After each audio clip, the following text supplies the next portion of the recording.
Have you ever wondered what separates a fleet manager from an executive? So I'm going to talk about what separates them and how they think in terms of report generation and in terms of the kind of dashboard they want to see. So today is our day 20 in our 30-day scalable telematics challenge. And we're focusing on turning telematics data into executive dashboards. So if your report needs explaining every time, it's no longer a dashboard, it's a spreadsheet. So, and you can't give spreadsheet to executives because executives don't want data.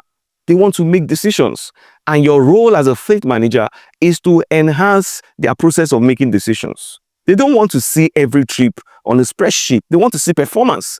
They want to see risks. They want to see costs. So today we're focusing on building executive dashboards from your telematics data so that you can begin to speak the language of executives. Now, as a fleet manager, you need details. You need all the details per trips and all of those details. But executives, they need insights. They need insight into the operations of the business. So what they need is a dashboard that converts operational metrics into business impact, something that moves the needle in the direction of progress in the business. What this does for them is that it enables quicker approvals, it enables better decisions and stronger client communication.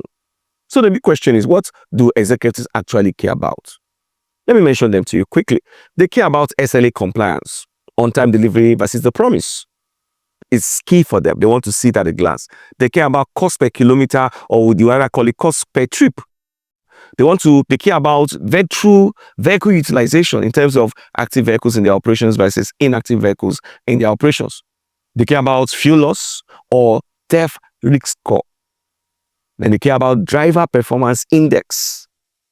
And as an executive, they want to see the top 5 risks for the month in terms of delays, in terms of diversions or breakdowns. And lastly, they care about control teams' performance metrics. How many alerts were received in the system? How many alerts were resolved to prevent issues in their operations? Now, what should a great executive dashboard look like?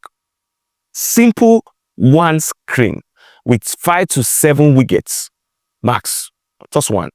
And then use visuals like graphics, use visuals like graphs, traffic light colors, sparklings, and not tables. And then do trend base, right? Compare weeks versus weeks, month per month. And then we must also understand that your dashboard must be role-based. An executive like a CEO needs a dashboard that speaks to his own KPI, right? A logistics head needs another dashboard that speaks to his own KPI. And your client needs dashboards that speak to their different requirements and KPIs. So a great executive dashboard should have at least 5 to 7 widgets. Now, how do you build it from telematics data? Simple. Use summary tables from your daily and weekly reports.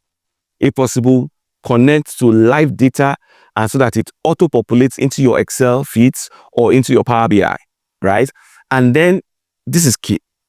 Choose KPIs linked to the goals of the business. So what are the KPIs that links to cost?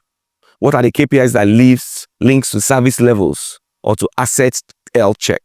Link those KPIs and choose them carefully. And then you can use visuals to make it come alive. That's how you can build an executive dashboard. It must be based on what the executive wants to see, and it must be insight driven.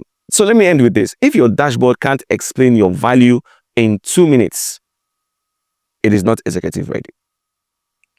So this is what I want you to do this day. Today, pick 3 metrics from your management team, in case any metrics they care about, and then build a dashboard this week with those KPIs they care about. And then you begin to speak the language of insights that the executives want to see.